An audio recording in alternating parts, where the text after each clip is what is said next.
What's going on? What's going on out there? Born for Sports. It is the Section 330 Crew Roundtable, Episode 2. I'm pleased to be joined by my guy, Patrick Rose. He's a big Giant fan. He's one of our guys. We always talk. And I'm pleased to have him on today. Some of our crew members are not able to come on, but that's all right. They with us in spirit. They're going to come through, and they will be around. But I just want to give my guy, Pat, who's a part of what we do. What's up, Pat? Talk to him. Introduce yourself to this world, bro. It's always G-Fed, man. You know how we go. And the chat and everything else, man, bouncing stuff off each other every day. Getting ready for this second game. Hopefully we step up and do what we need to do against Washington. But we'll get more into that. All right. That's what's up, man. Listen, this is one of those things where, we're coming off a tough one last week, so we got a lot to get to, I was at the game, of course. Everybody knows I'm at the games. 330 Crew, always repping all the time. And it was a tough one last week, man. It was a tough one last week. We were in agreement. We talk all the time, Pat. Everybody who's watched this show can tell y'all we've been in agreement. We needed to start 2-0, man. We needed to start 2-0, and unfortunately, we will not be doing that now. Just a bad way to go about it, man. And we're gonna have to bounce back big time and go down to Washington and get one. And we're gonna talk about we're gonna recap this game. But before we do, let me get to the comment section. Yes, sir. The Giant Way. What's good, bro? What up, fellas? He says. Yes, sir. Yes, sir. The Giant Way. He was at that game as well. One of my co-hosts on NYG Lieutenant Show. One of my fellow co-hosts. Yes, sir. He was at the game too, man. And we had a good time at that tailgate for sure. We had a good time at that tailgate. And, unfortunately, the game didn't go the way we wanted. But thanks for stopping through, my dude. Thanks for stopping through. He says he wants to let's see here. Yes, sir. Let's get to the comments here. Wes, my guy Wes. What's up, bro? Wesley Segundo. Let's fucking go, Giant. Let's go, baby. Yes, sir. Yes, sir. We got to get this win this week, bro. We definitely got to get this win this week, man, for sure. But what was your thoughts on that game last week, Pat? It just looked like from the jump, we weren't ready. It did not look like an NFL team that was ready for week one. It was sloppiness on both sides of the ball. Offense looked horrendous. It was just unexcusable. Yeah, it really was. It was not a good look, man. We just didn't play well. Bottom line, we didn't play well, and unfortunately, it cost us because it looked like to me we weren't ready to play. I'm gonna be honest, and I thought we got out coached, and that's not good at all. You know what I'm saying? So, we're gonna get into this right now. We're gonna get into this right now. Recap this game. I thought that first of all, we'll talk about this in a minute, but let's get the elephant in the room. Daniel Jones did not play well. He didn't. Okay, he looked bad. He looked like a skittish quarterback. He looked like he was like just not seeing it. He was not seeing the field as usual. You know what I'm saying? With him, looked like he was just didn't want to pull the trigger on balls downfield. So yes, it was bad. But I have to say, listen, Mr. Brian Dable, I backed him. Yeah. I like him as a head coach. 2022, I thought he did a tremendous job. Coach of the year that year, everything.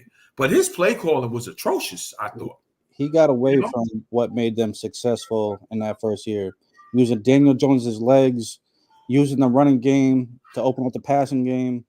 And, because Jones he's not going to be that top QBR guy. He's just not. He can do some things off of his running game to set up the passing game, and we got away from that. And all we talk about and all we hear about is the complexity of this offense. Right? You also hear that coaches set up their offensive game plan for the team they got on the field. Yeah. So if you need to dumb it down because you got Jones at quarterback and you need to give him what he can handle, I'm sorry, that's what needs to happen.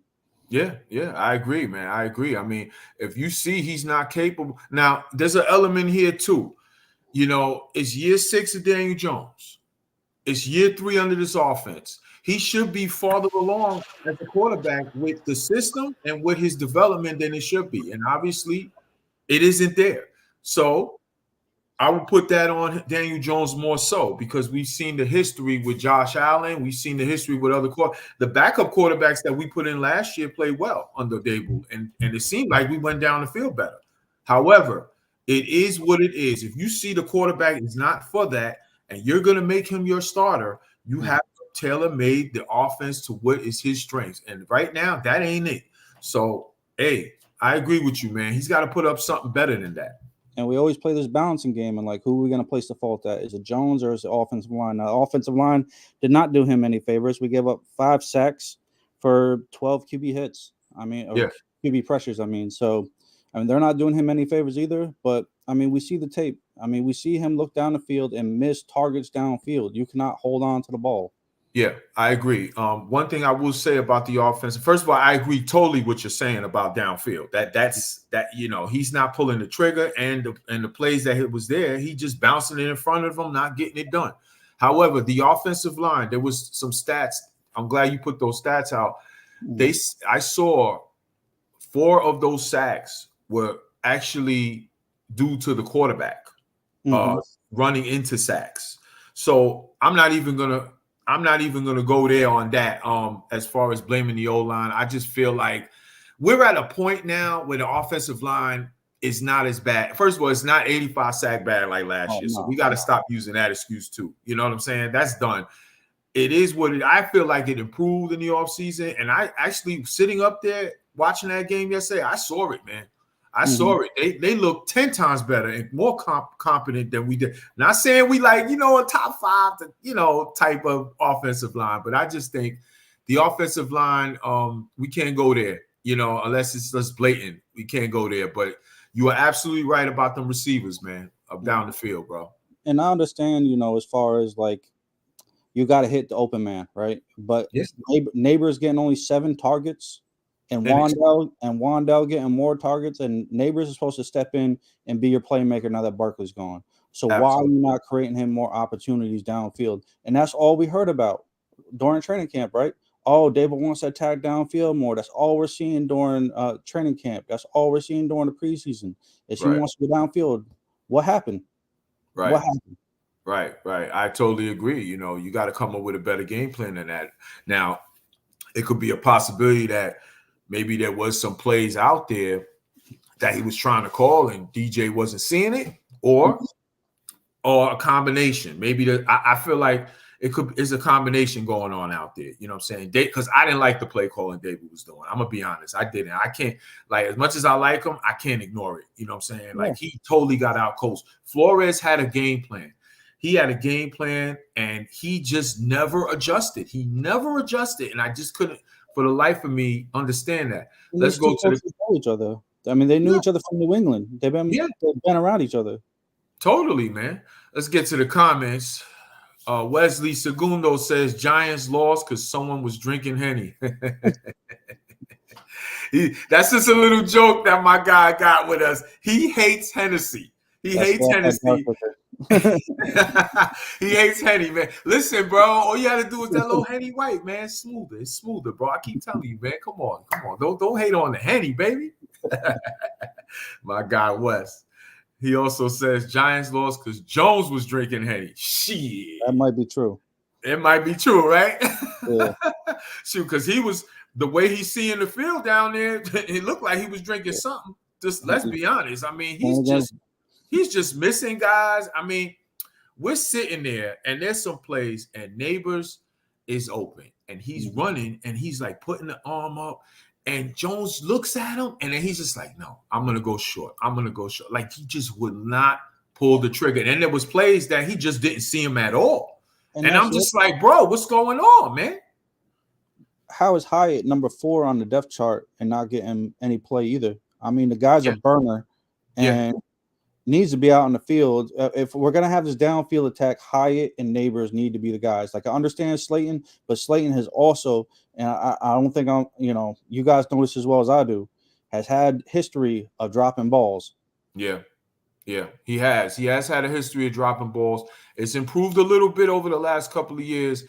And I think what it is Brian Dable, and he has noticed the chemistry him and Jones actually had. He's like the rare receiver that has actual chemistry with Daniel Jones, which is amazing to me. But I agree, Jalen Hyatt playing only 15 freaking snaps was ridiculous. I didn't think that made any sense.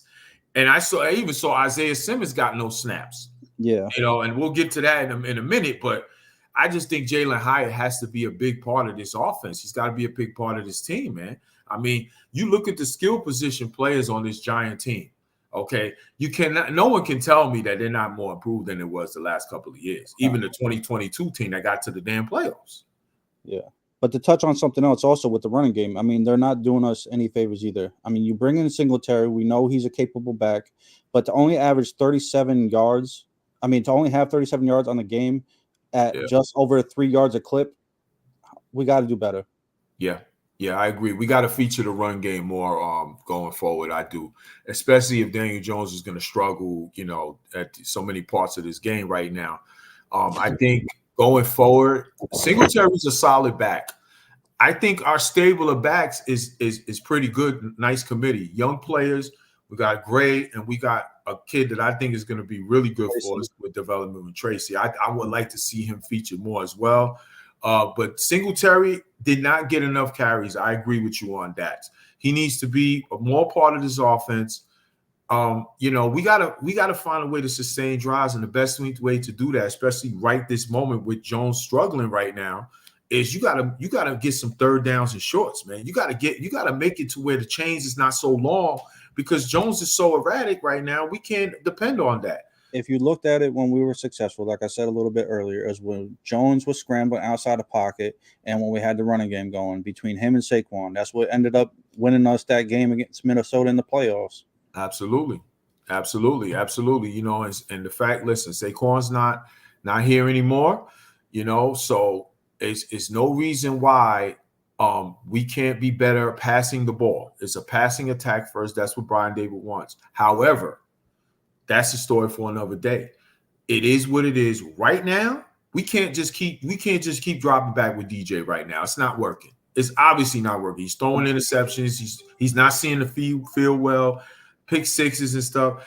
Yep. We gotta have to run this ball now. We're gonna have to run the ball more. Let's get to the comments.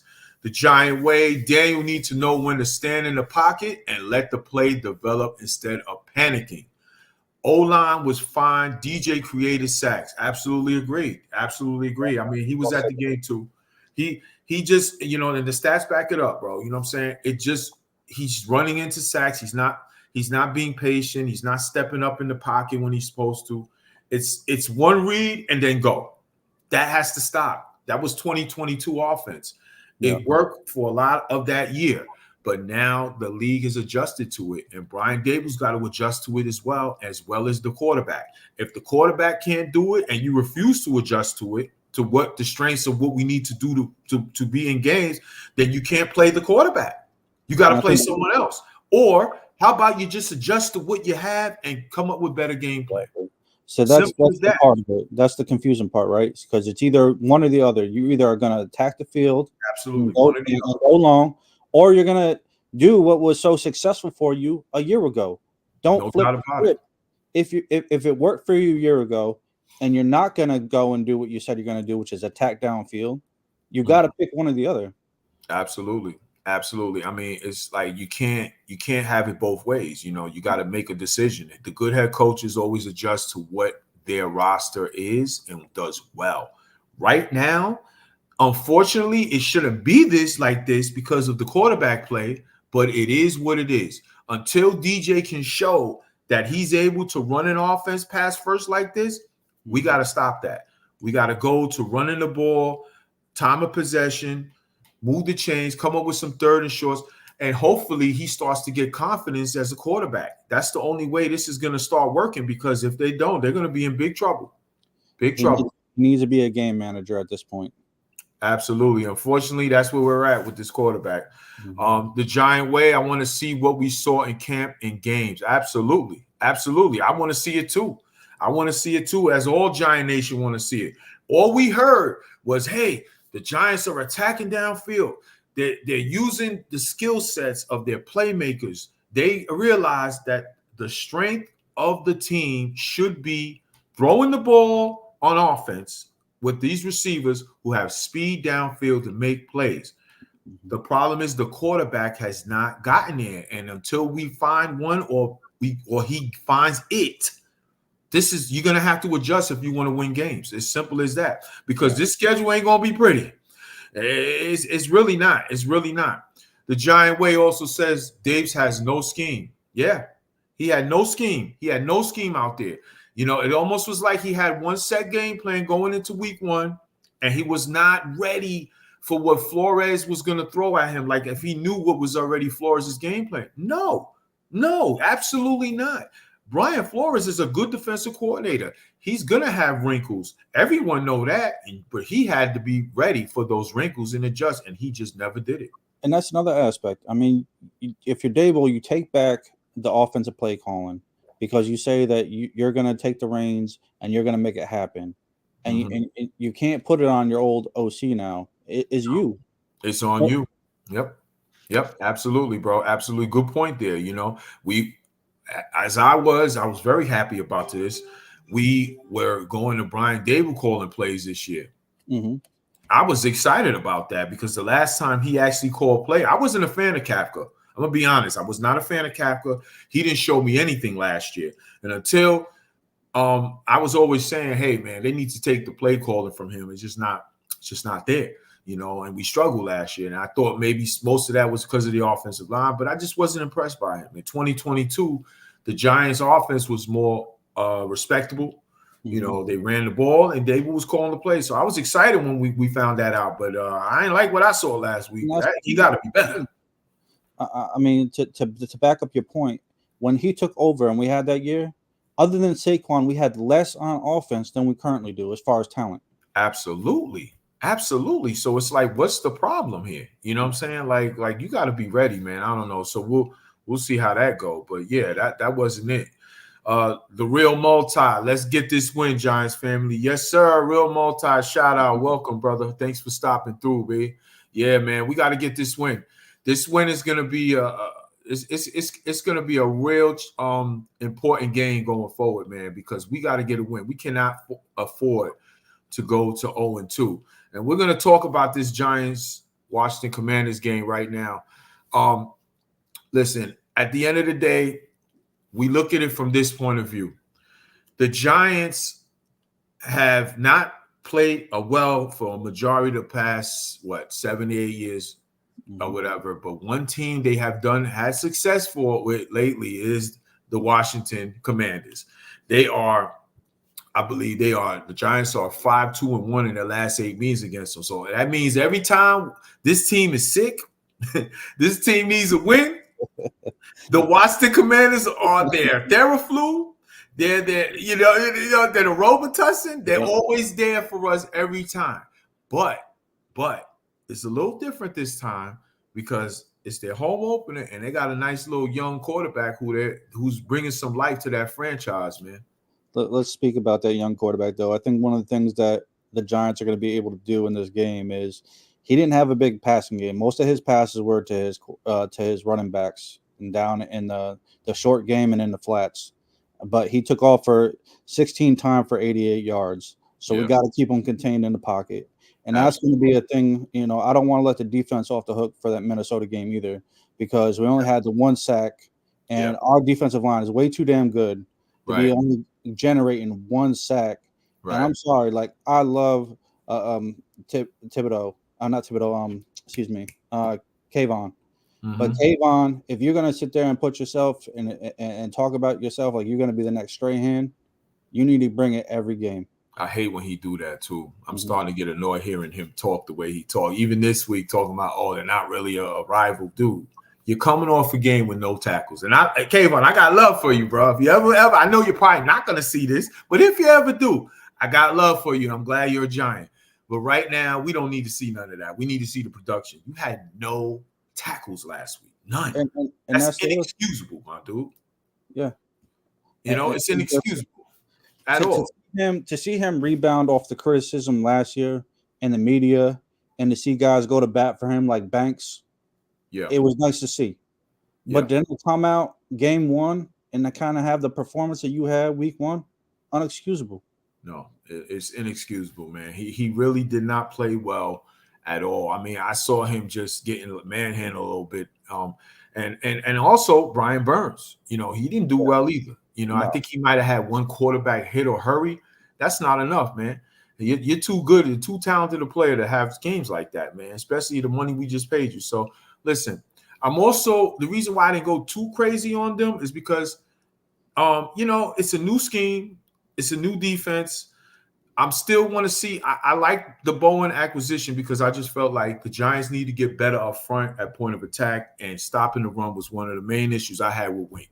Wink never cared about the run, and we always used to get run over. He did good in the passing game with what he had to work with and playing tricks with the quarterback and all of that and getting rushes, but stuff like that. But my whole thing was, you got to be better against the run, man. You got to be better, because it was too many times the last couple of years that we're getting gashed on the ground. So Bowen's defenses statistically are that they do well against the run. So I actually like that acquisition. But he didn't use Isaiah Simmons not one snap last week, which to me makes no sense. I don't know why in the world he would think to do that. Okay.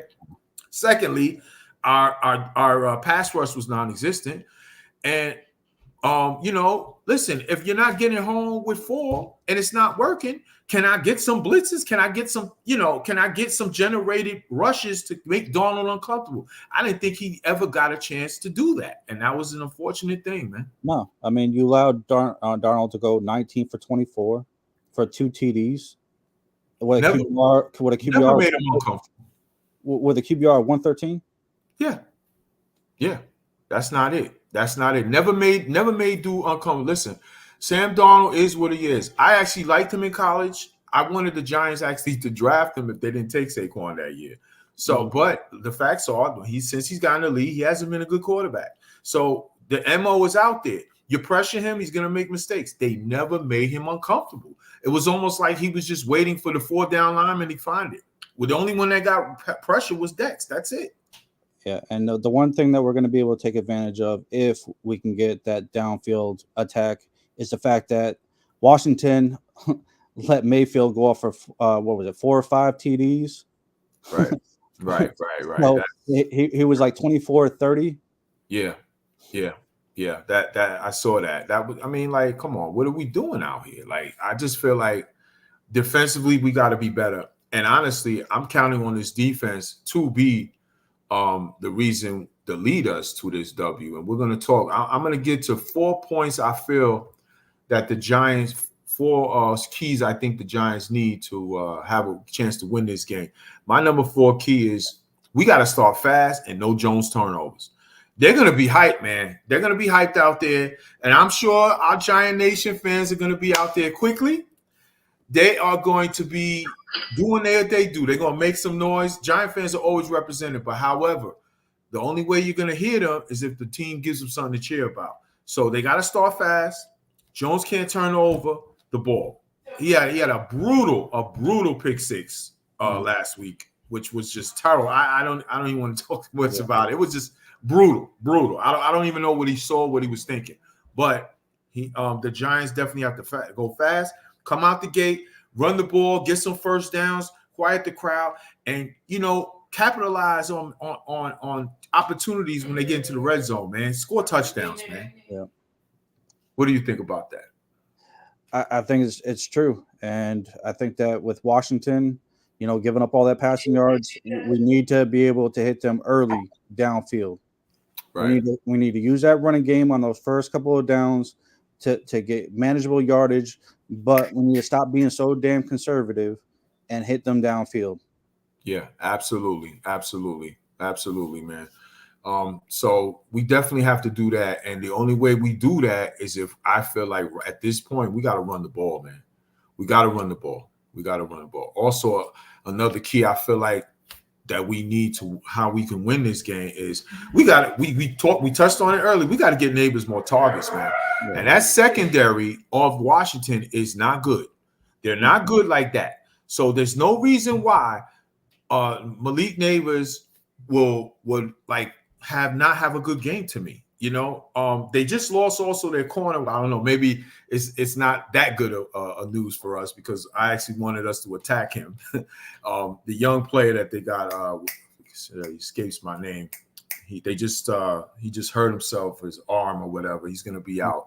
The draft pick that they had 2 years ago in that Deonte Banks draft. He hasn't been playing well since he's been here in the league, but he's going to be out of this game.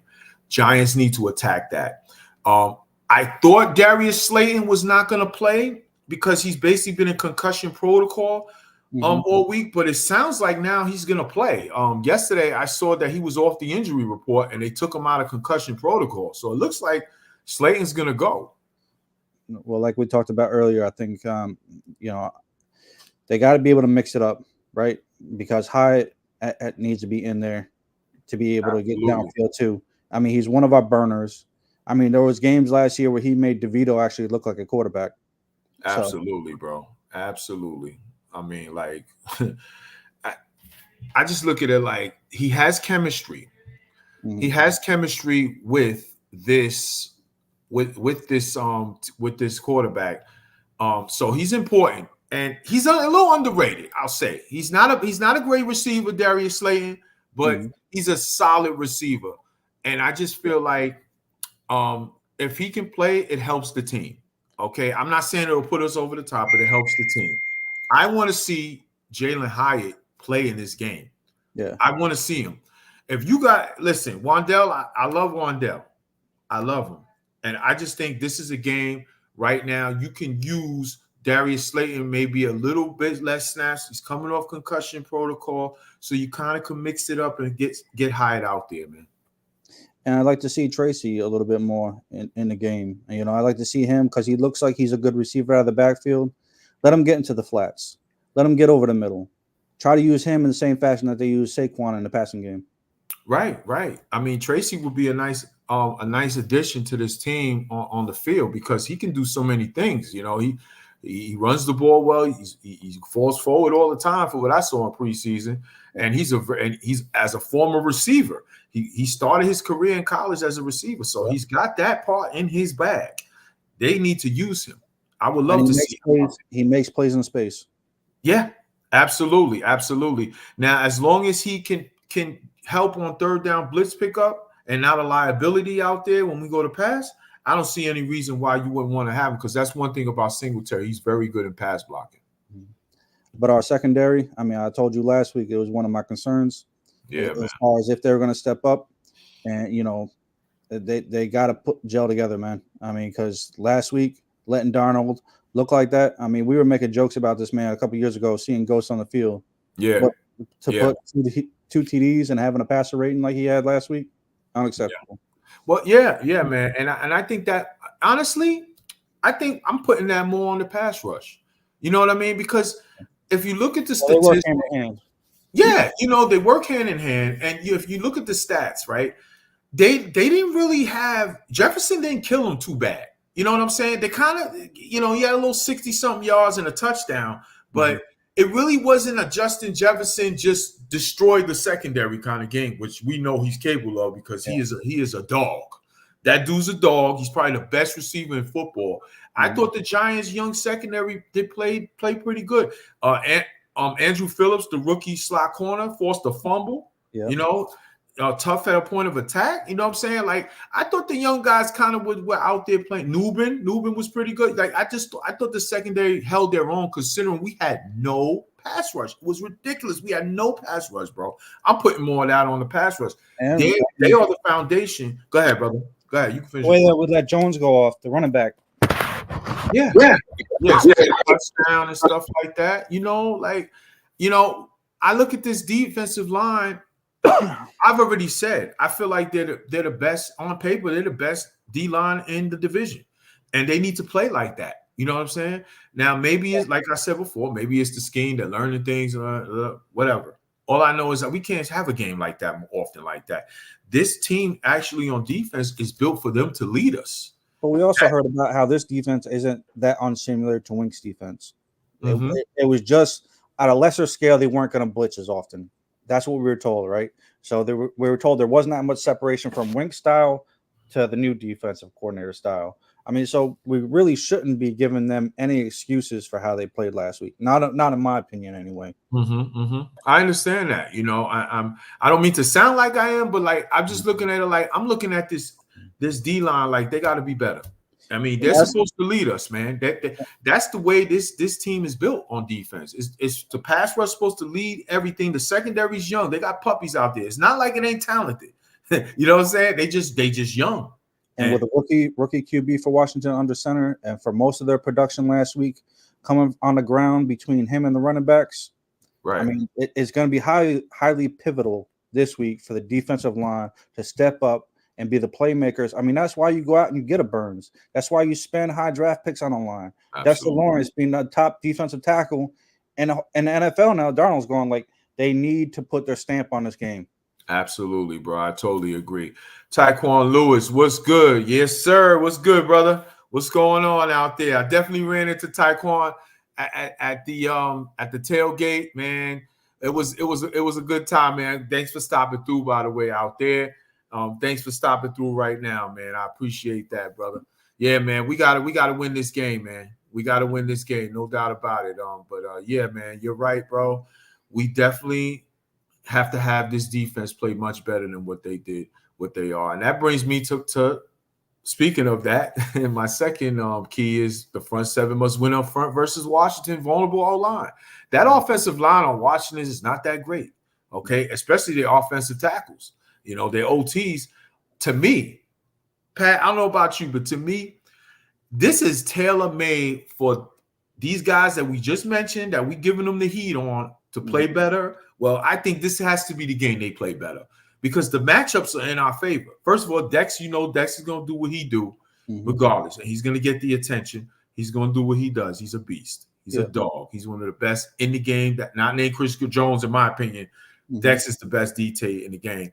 But these OTs between blocking Burns, blocking Kayvon, blocking whoever comes off the bench to get snaps, was it Ojolari, whoever.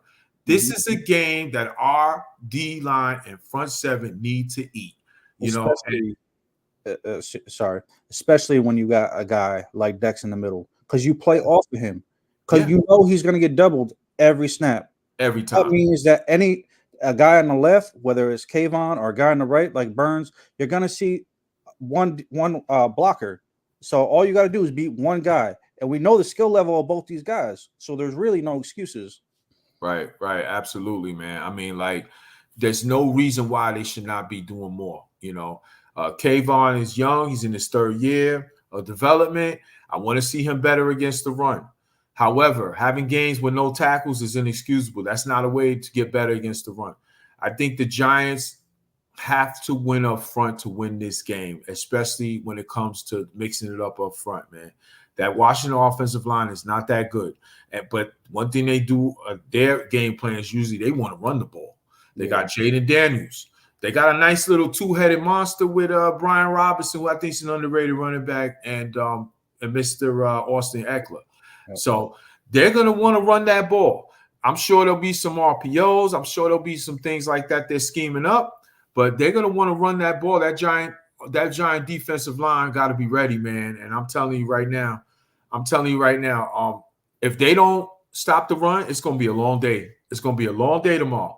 Tyquan Lewis, no problem. We got to win. Yes, sir, we do. We got to win, man. This is what it's all about. We got to win this game, man. Giants go 0-2. I mean, the Crows are going to be circling, and that means a lot of people are going to be on that hot seat, which I'll get to in a minute. But, we definitely have to win up front, brother. To me, it's keeping Daniels in that pocket and making him beat us with his arm. Because right now, after seeing last week, I mean, we've seen what he did in college, and we know, him and Neighbors, but he hasn't done it in week one. So he doesn't look like he has that confidence yet. So we can't allow him to beat us with his legs. Yeah, absolutely. And that gets to my number one key. You just talked about it, bro. We have to stop Washington's rushing attack, make Daniels play from the pocket. I totally agree with you, bro. I totally agree with you. We have to make him stay in the pocket, man. Because if he's running 25 yards down the field a pop, busting out of plays when they're not taking. And then another thing is that when they get a chance to take them down, they got to take them down. Yeah. They got to take him down every time. He gets loose, forget about it. But we got to keep him in the pocket, make him beat us from the pocket. Terry McLaurin is a real good receiver. I got respect for him. He's a good receiver. I'm not calling him, a top 10 player or whatever, but he's a good receiver. And if you're not careful, he will burn you. But if you look around, who else is out there? You don't have a lot out there. They have a rookie receiver who looks pretty decent, but nobody really scares you out there. So this is a situation where we got to make Daniels make decisions on that instead of him making it easy for him to go run and take it on himself. And we all know the complexities are different when you go from the college game to the NFL game. So if you have an experience like he did week 1, going into week 2, being able to have defenses that disguise the secondary and what the coverage is with the backers and your back end of your defense, force him into mistakes. Yeah. That's the way you have to do. And the best way to do that is to hit him a few times, get some rushes. And that's another thing too. The Giants can't be rushing up the field like a madman. They gotta make it a controlled rush. They gotta hold their gaps because that's a guy that if he gets out and he gets by you, he's gonna be tough to catch from behind, man. That guy has a lot of speed. He's a very, very good running back. I call him Righty Vic.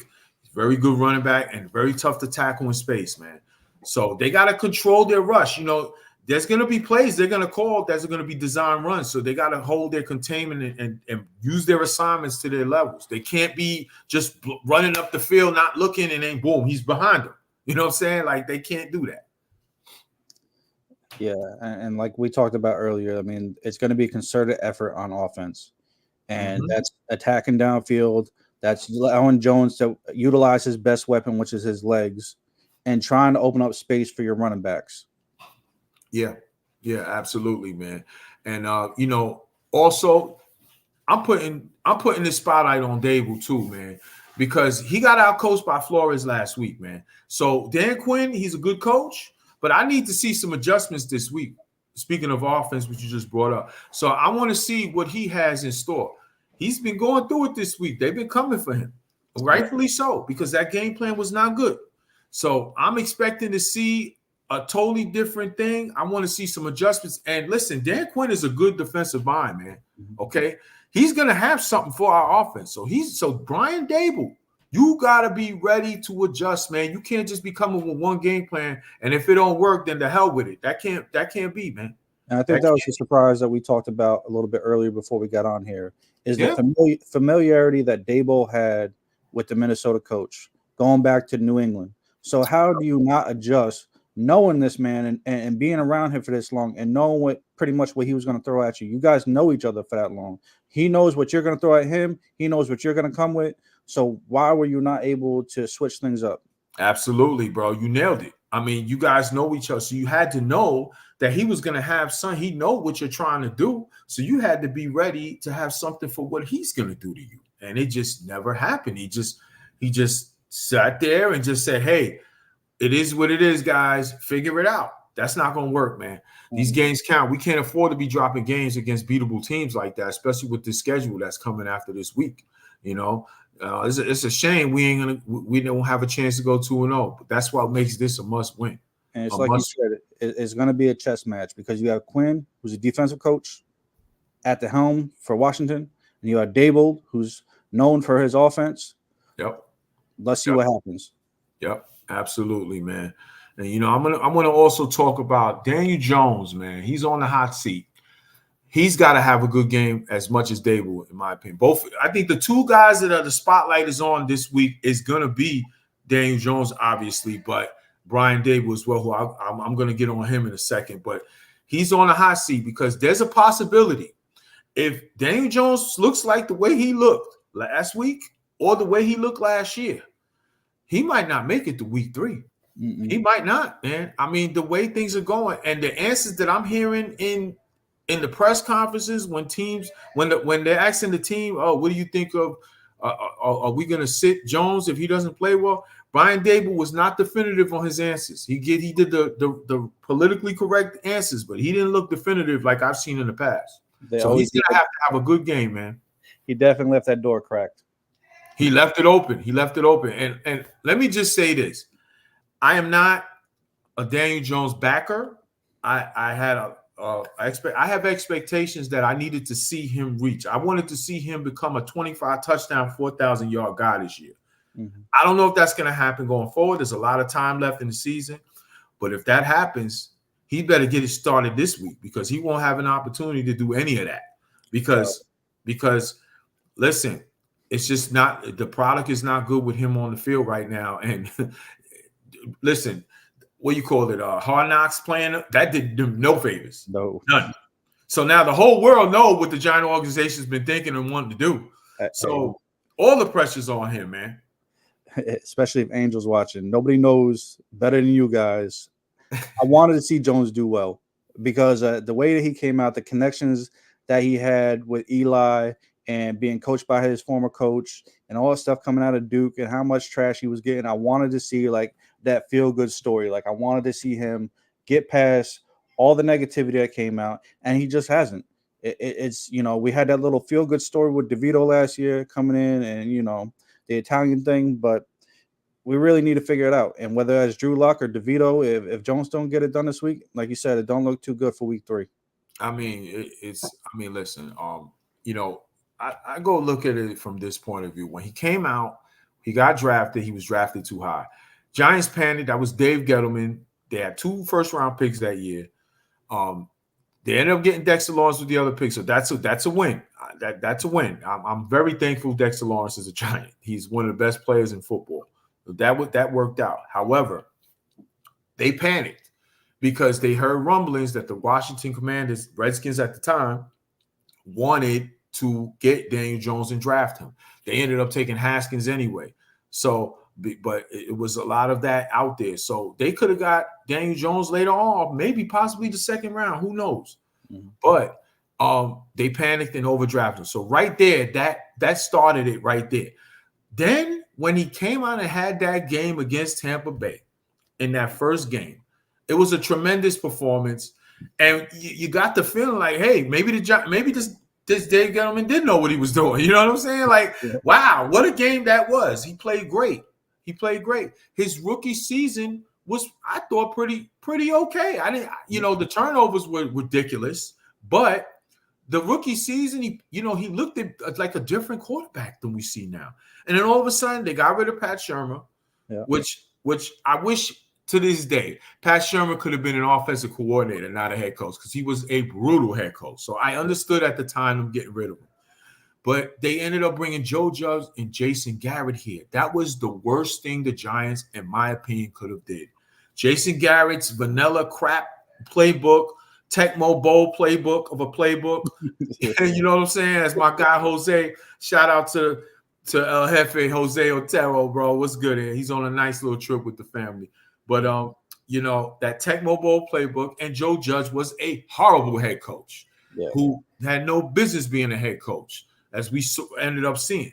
I think they changed him because after all the turnovers, they kind of just told him, hey, just don't mess it up.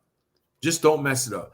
Mm-hmm. That's not how you win games in the NFL. Sometimes you're going to have to take chances. You can't just be gun shy and just dump the ball off and get a high completion percentage and think you're going to score 30 points. That's not enough in the NFL. You can't do that.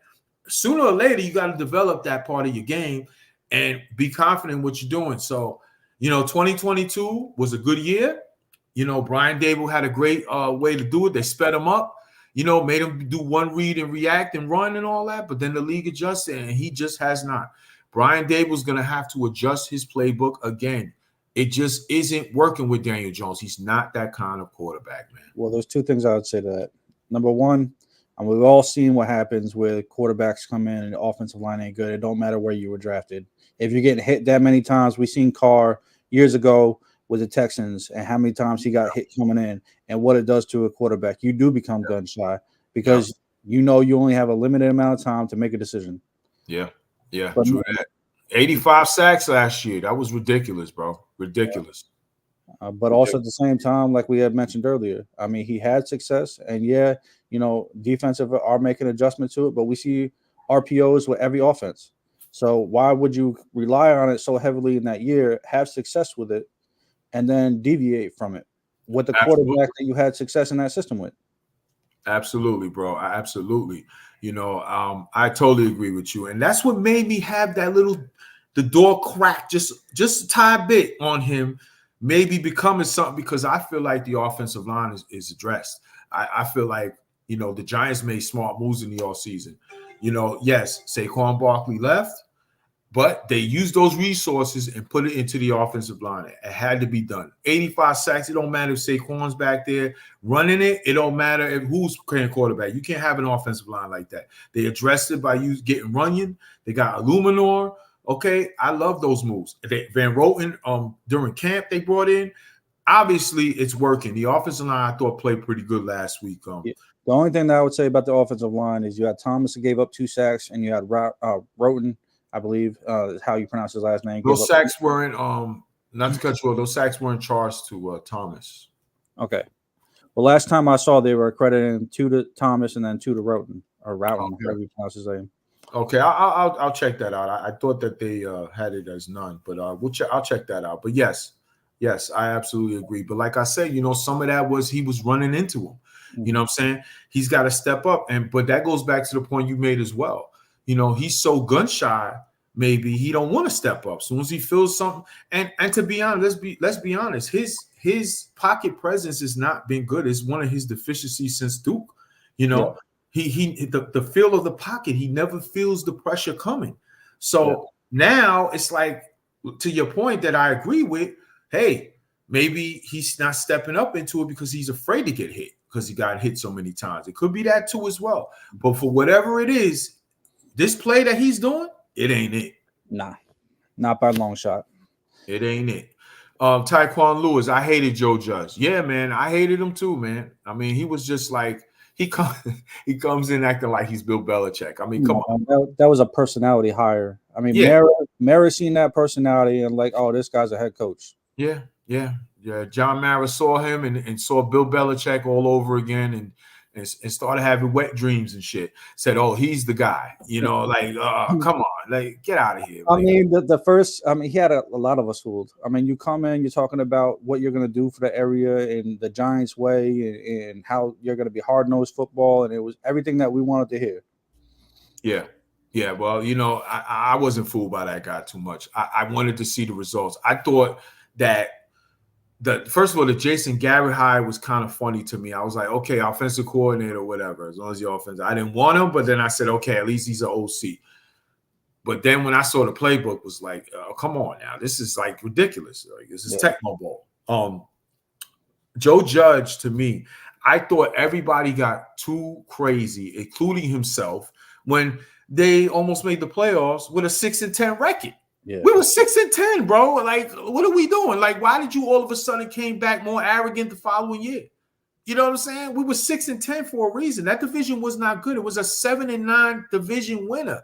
Let's slow down and get better. I don't know what happened from there, man. But I think that's going to be the thing. I mean, Dable's definitely got to step up because you see, I'm sorry, it's been one failure after another, whether it was Pat Shermer, McAdoo, Judge. It's just been one guy after another coming in here and just showing that they ain't got it. Yeah, I totally agree, bro. I totally agree. And it has to change because I'm telling you right now, one thing, as much as I like Brian Dable, man, speaking of the coaches, if he continues down this road, his seat gonna get hotter, man. Yeah. His seat gonna get hotter with every loss because if they don't win this game, a team that they have handled over the past few years, who Daniel Jones has actually played good against, consistently part of playing good against for years. That schedule with every loss is going to build up. And you know how the Giants are. They don't like that kind of negativity, press and all that. And John Mara is going to get rid of him. And I actually like Brian Dable as a coach, and I like this regime. But this is a results business. And you're coming off of the stuff that happened with Wink last year. And now you come out like this and we're losing games, it's not going to be a good look. And his seat going to continue to get hot. It's going to continue to get hot. And we all know where that's going to go. This next game and the third game is going to be highly important because we see the statistics, what happens where they win. I mean, when a team comes in and gets 0 wins in the first 2 to 3 games. Yes. The probability of them getting to the playoffs is like slim to none. and it's going to Absolutely. mean that we're going to be for a high draft pick next year already, and none of us want to see that. And then you get into the conversations of, when that happens, then it's like, okay, you're gonna bring back the same regime with a bad record, and now do you trust this regime to draft a new quarterback? Do you trust this regime to keep building the future of this roster and stuff like that? All stuff that, and especially when you're like, okay, you hired this regime together. You had Shane and Dave was a package deal. So do you force the new GM on the coach or the new coach on the old GM? Like it's gonna go insane, and moves are gonna be made. And Brian Dable, if he don't watch it, that seat gonna get hot, man. That seat gonna get hot. I'm telling you right now, man. I tell you, I'm just saying what's good. Yeah, it's gonna get hot. It's gonna get hot, and that's something we don't need, man. That's And something we like you don't said, need, because at the end of the day, this is a results business. A results business. Teams usually don't let you have a quarterback for 6 years struggle. Teams usually don't have a regime struggle for 6 years or past 3 years. For one, I want continuity. I'm tired of the whole changing regimes and changing coaches every 2 years shit. To me, it just looks a good look. It's a bad look on your organization. And then the best candidates are reluctant to even come to your team now, because they feel like, man, 2 years, they firing their coaches every 2 years. How stable are things going to be over there, especially when I have to rebuild a entire roster from the ground up? and that's the stability we need. I mean, Joe Shane. I mean, we looked at it. I mean, as far as like him making the comments about quarterbacks in the draft, and we thought that that's what they were going to do before they took Neighbors. But the one thing that it makes you do is it makes you respect, what they got going on in Pittsburgh with Tomlin and being there for as long as he's been there, and the stability in that Yeah, organization. yeah, And absolutely. that's what we need here. We need a Mike Tomlin kind of situation.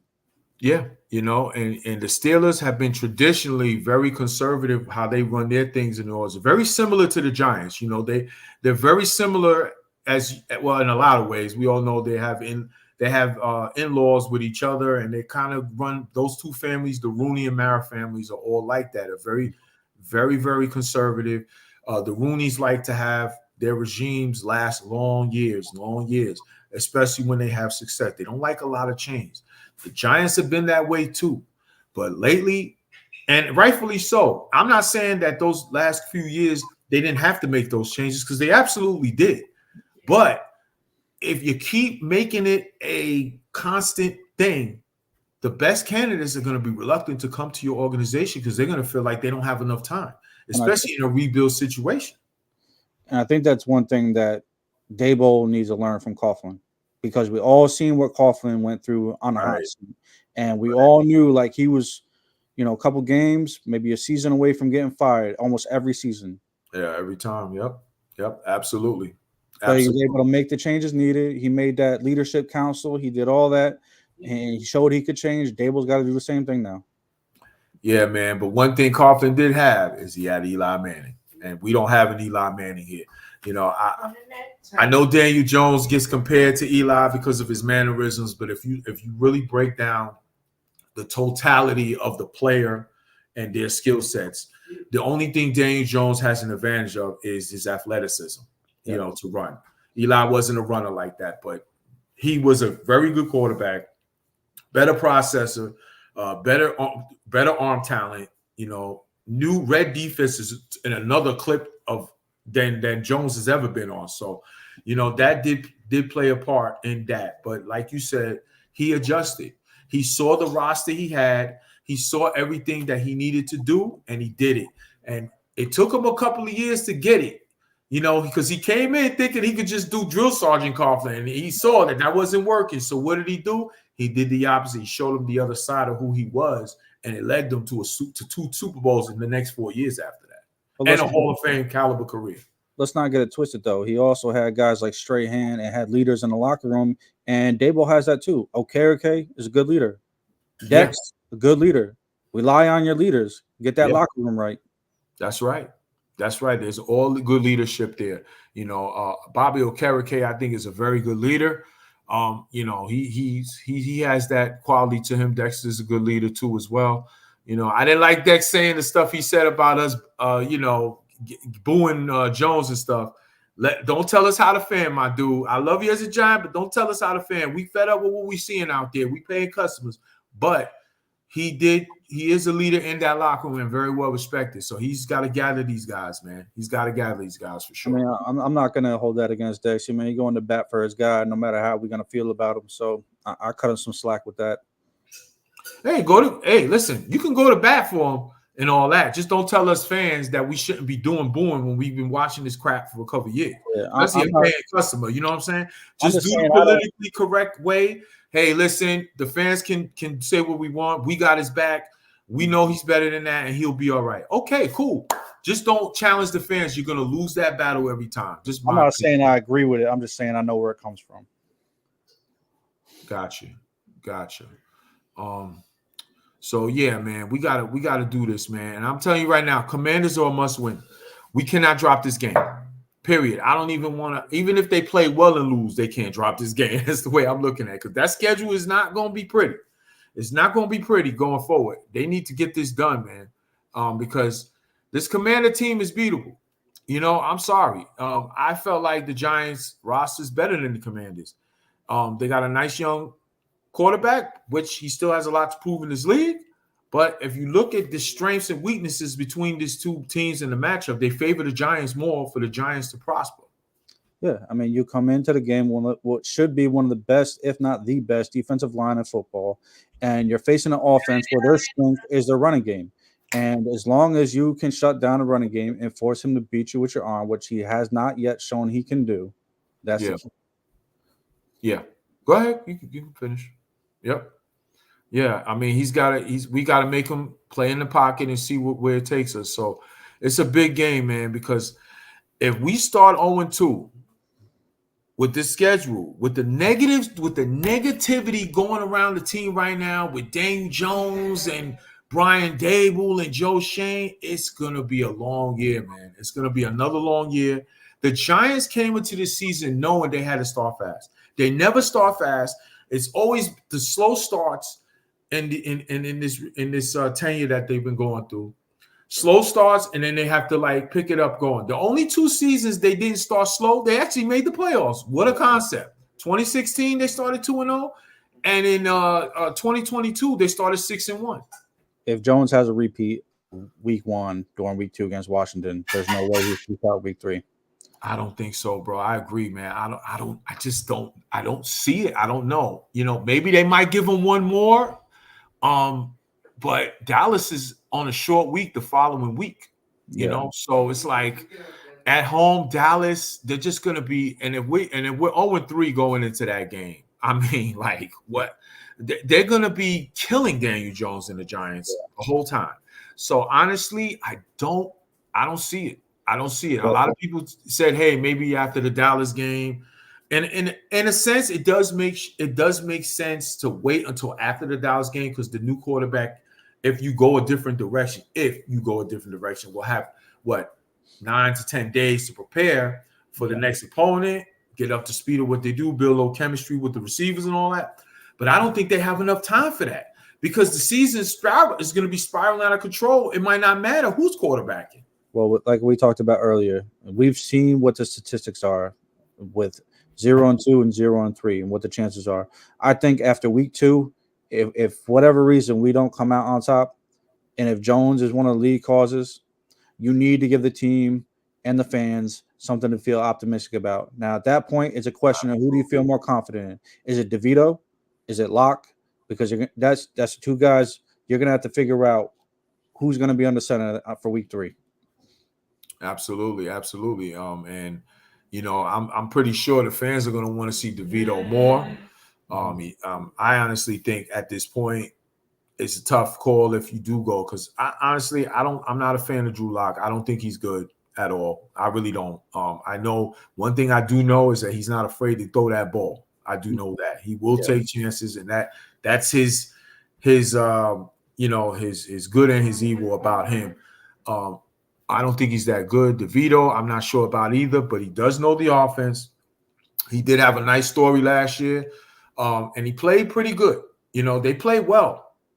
They played well under DeVito when he was under center. So I know they're gonna want that, but they did pay Drew Lock $5 million to be the backup. And I don't think you're talking about Lock's strength, right? Which is his arm strength and being able to throw downfield. That matches up perfectly with Daboll talking about what he wants to do. Now we're gonna have to live and die with him as far as being under the center and him taking risks. But at the same time, if your goal is to attack downfield because you got guys like Hyatt, you got guys like Neighbors and Robinson attacking the middle. I mean, it lines up. His strength lines up what Daboll says he wants to do. Absolutely, absolutely, it does align. And there's just the skill set with the receivers is just too good to be wasting like this. So either Daniel Jones plays better, or he's gonna have to sit. And I don't think it's gonna be 3 weeks. They're not gonna wait on that. And plus, there's also this one thing that no one really has talked about too much yet. I don't think they've talked about it enough yet. There is a clause in Daniel Jones' contract that if he gets hurt, the Giants are on the hook for a lot of money going forward for the rest of the deal. Okay? So if you're going to do this, it's what happened with Russell Wilson last year. It's the same thing. So if you're going to sit him and he doesn't play well this week, then you know what? You do it.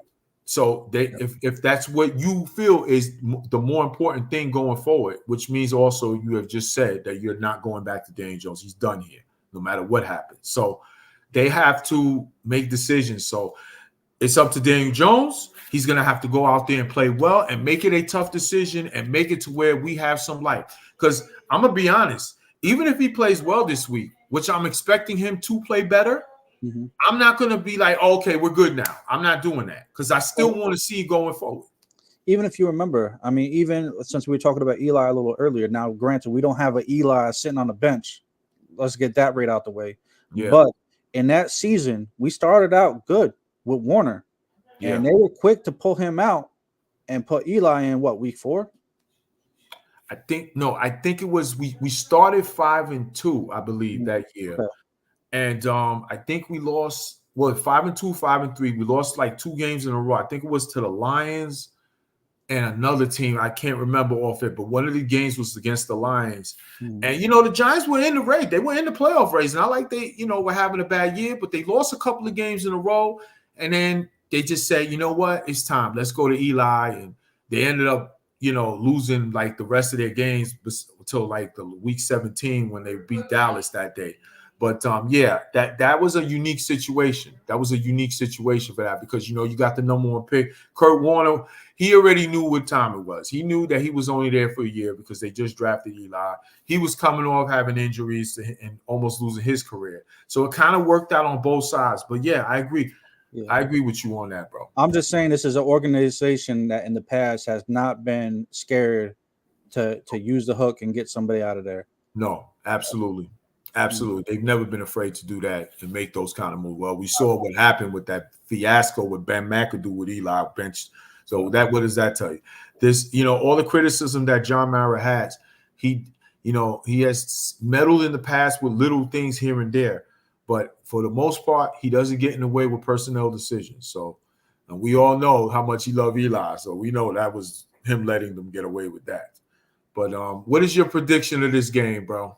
Well, how do you see this game going? I definitely think the Giants are going to come out with a win. I definitely could see a score like 21-14, something like that. If I was to really put numbers to it, but that's all predicated on again the game plan and what they're going to come out with. I mean, because we can't come out flat like we did last week, and then play this game like catch up and have the pass to try to be into games and rely on the defense. We just can't do it. Yeah, I agree, man. We can't. I like that prediction. My predictions, I'm going something similar, 2017. I just think the Giants, with all of this going on, hovering around them, Brian Daboll, now some of this is because I'm expecting better. I want to win. I don't want to lose games. Whatever I'm feeling. My confidence isn't high on the team at the moment, especially on the quarterback situation, but I want to win. I always look at the Commanders as, hey, they always there for us when we need a win. You know what I'm saying? They're always there when things are bleak and we need something. They're always there. So I just think, with between the matchups, with the strengths and weaknesses of their team and our team, I just feel like this is the time for the Giants to get a little healthy. It'll be a close game, I think. I don't think it's going to be an easy game by any means, but I think the Giants will pull one out. I think we're gonna have to gamble a couple times too. I think that you can't settle for field goals and play conservative the way he's been doing. We're gonna have to take a gamble and try to hit a couple of passes down deep, early and often. Yeah, I totally agree, man. I totally agree. They can't play the conservative. Daniel Jones has to let it fly. He's got to let it fly, point blank, simple. That secondary is tailor made. They just gave up 37 freaking points to Tampa Bay and Baker Mayfield. You can't stretch the ball downfield. Come on now, we gotta get it done here, man. I agree. Yeah. So that's gonna wrap up today's show. Before we go, I just want to let you guys know. Thanks for joining us. Thanks for stopping by. And I would appreciate if you like and subscribe to this channel, Born for Sports. I think, we talk all sports here. And you all know I'm a big-time Giants fan. We talk big time over here. You're going to see some things going forward you might like. You might really like going forward with this channel. And I appreciate you stopping by. Pat, any last words you want to give the people? Yeah, let's get a win. How about that? Yes, sir. Let's go Giants, man. Born for Sports. We are out.